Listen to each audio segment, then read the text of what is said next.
নমস্কার বন্ধুরা, আমি অভিজিৎ। স্বাগতম আপনাদের দ্য উইলমেন্ট চ্যানেলে। আপনার কি এমন হয় যে মাসের শুরুতে বেতন পেয়েও মাসের শেষে পকেট খালি? চিন্তার কিছু নেই। আজকের এই ভিডিওতে আমি আপনাদের শেখাবো কিভাবে খুব সহজ উপায়ে একটি কার্যকর মান্থলি বাজেট তৈরি করবেন। আপনি যদি আর্থিক স্বাধীনতা বা ফাইন্যান্সিয়াল ফ্রিডম চান, টাকা জমাতে চান আর স্মার্ট উপায়ে খরচা করতে চান, তাহলে দ্য উইলমেন্ট চ্যানেল আপনাদের জন্যই। আর এই ভিডিওটি আমার প্রথম ভিডিও, তাই আপনাদের সাপোর্ট খুবই দরকার। আজকের এই ভিডিওতে আমি আপনাদের শেখাবো বাজেট কী এবং কেন প্রয়োজন, বিশেষ 50-30-20 নিয়ম, আপনার খরচা কিভাবে ট্র্যাক করবেন এবং একটি এমার্জেন্সি ফান্ড কিভাবে তৈরি করবেন। তো চলুন শুরু করা যাক।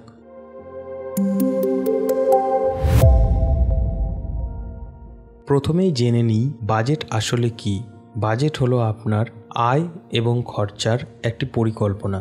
এটা আপনাকে বলে দেয় যে আপনি কত টাকা আয় করছেন আর কোথায় কত টাকা খরচা করছেন আর কতটুকু সেভ করতে পারছেন।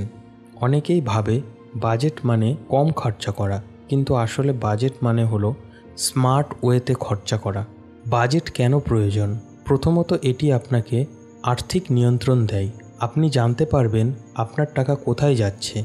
দ্বিতীয়ত, এটি আপনার ভবিষ্যতের জন্য সেভিংস করতে সাহায্য করবে। তৃতীয়ত, জরুরি পরিস্থিতিতে আপনার কাছে টাকা থাকবে। এমনভাবে বাজেট করলে আর্থিক নিয়ন্ত্রণে থাকা যায়, জরুরি অবস্থায় টাকা থাকে আর অপ্রয়োজনীয় খরচাও কমে। কিন্তু বেশিরভাগ মানুষ কিছু সাধারণ ভুল করে থাকে, যেমন প্রয়োজন আর চাহিদার মধ্যে পার্থক্য না বোঝা, কোনো এমার্জেন্সি ফান্ড না রাখা আর নিয়মিত খরচার হিসাব না রাখা। এবার আসি সবচেয়ে কার্যকর বাজেট নিয়ম, 50-30-20 নিয়মে। এই নিয়মটি আমেরিকার সেনেটর এলিজাবেথ ওয়ারেন জনপ্রিয় করেছেন। এই নিয়ম অনুযায়ী আপনি মাসিক আয়ের 50% খরচা করবেন আপনার প্রয়োজনীয় জিনিসে, 30% চাহিদার জিনিসে আর 20% সেভিংস এবং ঋণ পরিশোধে। প্রথমে আসি 50% প্রয়োজনীয় খরচায়। এর মধ্যে পড়ে বাড়ি ভাড়া বা ইএমআই, খাবারের খরচা, ইলেকট্রিসিটি, গ্যাস, ওয়াটার বিল, যাতায়াতের খরচা, ইন্স্যুরেন্স প্রিমিয়াম আর বাচ্চাদের স্কুলের খরচা। উদাহরণস্বরূপ, আপনার মাসিক আয় যদি 50,000 টাকা হয়, তাহলে সেই সব খরচে সর্বোচ্চ 25,000 টাকা খরচ করতে পারবেন।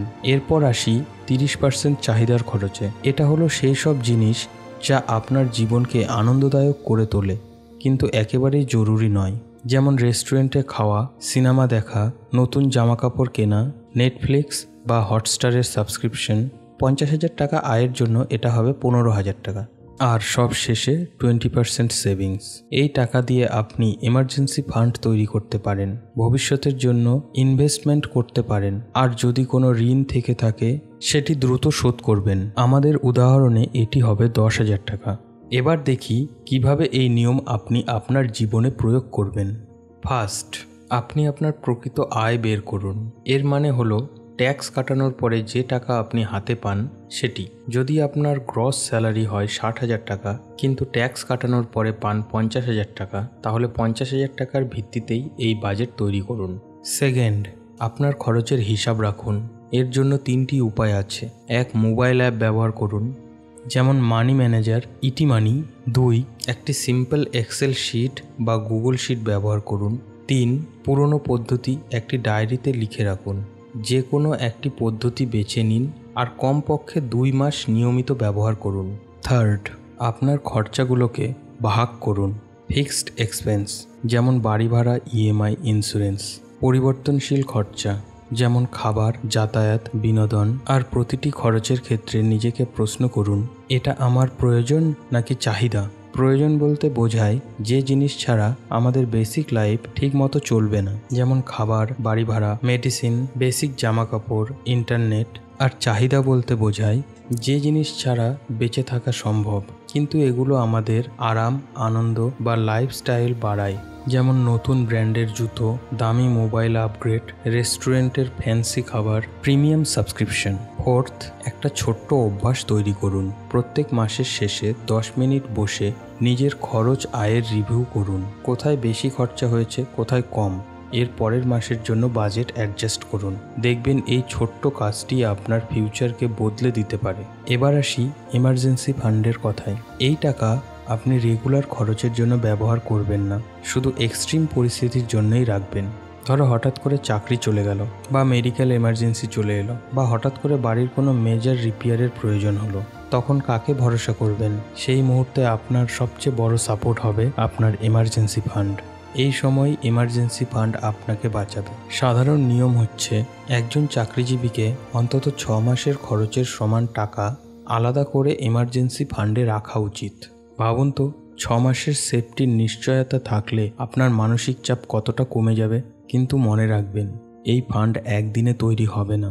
ছোট থেকে শুরু করুন। প্রথমে 1 মাসের খরচা জমান, তারপর 3 মাসের, আর শেষে 6 মাসের খরচা জমান। উদাহরণস্বরূপ, আপনার মাসের খরচা যদি 40,000 টাকা হয়, তাহলে টার্গেট হবে মোট 2,40,000 টাকা। এই টাকা সেভিংস অ্যাকাউন্টে রাখুন বা লিকুইড ফান্ডে, যেখান থেকে দরকার হলে যে কোনো সময়ে তুলতে পারবেন। এবার আসি কয়েকটি স্মার্ট মানি টিপসে। 1. অটোমেটিক ট্রান্সফার সেট করুন। স্যালারি হাতে আসার সাথে সাথে সেভিংসের টাকা যেন অটোমেটিক্যালি আলাদা অ্যাকাউন্টে চলে যায়। 2. Follow the rule, pay your self first, মানে খরচের আগে সেভিংস করুন, পরে খরচা করবেন। 3. ক্রেডিট কার্ডের ট্র্যাপে পড়বেন না, যতটুকু অ্যাফোর্ড করতে পারবেন ততটাই খরচা করুন। 4. বাজেট রিভিউ করুন। রেগুলারলি নিজের বাজেট চেক করুন আর প্রয়োজন হলে অ্যাডজাস্ট করুন। এবার দেখি কিছু কমন প্রবলেম আর তাদের সলিউশন। প্রবলেম নাম্বার 1, আয় কম, খরচা বেশি। সলিউশন, খরচা কমাও আর পসিবল হলে এক্সট্রা ইনকামের সোর্স খোঁজো। প্রবলেম নাম্বার 2, আয় অনিয়মিত। সলিউশন, সবচেয়ে কম আয়ের মাসকে বেস ধরে বাজেট করুন, এতে সবচেয়ে খারাপ সময় আসলেও আপনি টিকে থাকতে পারবেন। প্রবলেম নাম্বার 3, পরিবারের সাপোর্ট না পাওয়া। সলিউশন, পরিবারকে ইনভলভ করুন, তাদের সঙ্গে বাজেট ডিসকাস করুন, বুঝিয়ে বলুন এটা আসলে সবার ভালোর জন্য। ফ্যামিলি বাজেটিং মানে শুধু একা প্ল্যান করা নয়, সবাইকে সঙ্গে নিয়ে চলা।